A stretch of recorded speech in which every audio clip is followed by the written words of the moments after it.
জুলাই গণ আন্দোলন চলাকালে আশুলিয়ায় ৬ জনকে পোড়ানো সহ ৭ জনকে হত্যা মামলার সাক্ষ্য গ্রহণ চলছে। এই মুহূর্তে ট্রাইব্যুনাল প্রাঙ্গণে আছে সহকর্মী হাসান জাবেদ, সরাসরি যুক্ত হচ্ছে।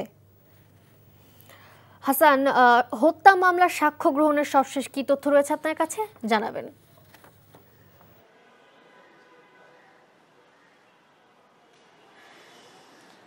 মালিহা, আজকে বিচারপতি নজরুল ইসলাম চৌধুরীর নেতৃত্বাধীন যে ট্রাইব্যুনাল ২, সেই ট্রাইব্যুনালে সাভারের আশুলিয়ায় যে মর্মান্তিক ঘটনাটি ঘটেছিল, অর্থাৎ ৬ জনকে হত্যার পর লাশ পুড়িয়ে দেওয়া হয়েছিল এবং মোট ৭ জনকে হত্যার অভিযোগে এই ট্রাইব্যুনালে একটি মামলা চলছে। এই মামলায় ১৬ জন আসামি, তার মধ্যে ৮ জন পলাতক আছেন আর ৮ জন গ্রেফতার আছেন। তাদেরকে সকালে ট্রাইব্যুনালে হাজির করা হয়েছে।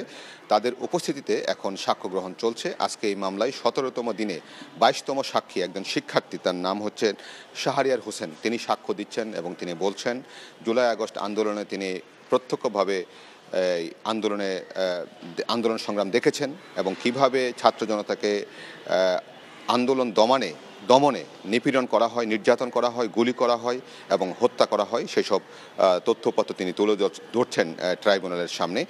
এছাড়া এই মামলায় এই যে ৬ জনকে লাশ পোড়ানো হয়েছিল, তাদের মধ্যে যে অন্যতম নিহত ছিলেন,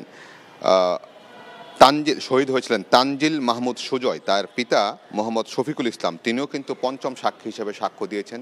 তিনিও তার ছেলে হত্যার বিচার চেয়েছেন, আসামিদের সর্বোচ্চ শাস্তি চেয়েছেন এবং এই মামলায় ইতিমধ্যে যারা গ্রেফতার আছেন তাদের মধ্যে হচ্ছেন সাবেক পুলিশ সুপার আবদুল্লাহ হিল কাফি, অতিরিক্ত পুলিশ সুপার শাহিদুল ইসলাম, ডিবির পরিদর্শক Arafat Hossain, SI Malek, SI Arafat Hossain, ASI Kamrul Hasan, SI Afzalul Haque ও কনস্টেবল মুকুল।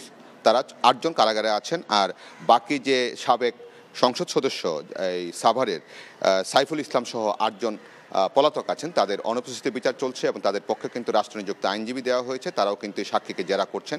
এইভাবে কিন্তু এই মামলাটি পরিচালিত হচ্ছে। এছাড়া আজকে আরেকটি তথ্য জানাতে চাই যে সুপ্রিম কোর্টের আপিল বিভাগে তত্ত্বাবধায়ক সরকার ব্যবস্থা ফেরাতে যে আপিলটি করা হয়েছিল, ৮ জন ব্যক্তি আপিল করেছিলেন।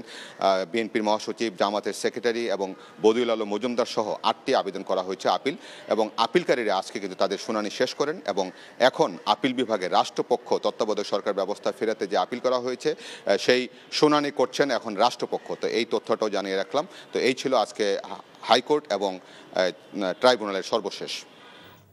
জানছিলাম ট্রাইব্যুনালের খবর।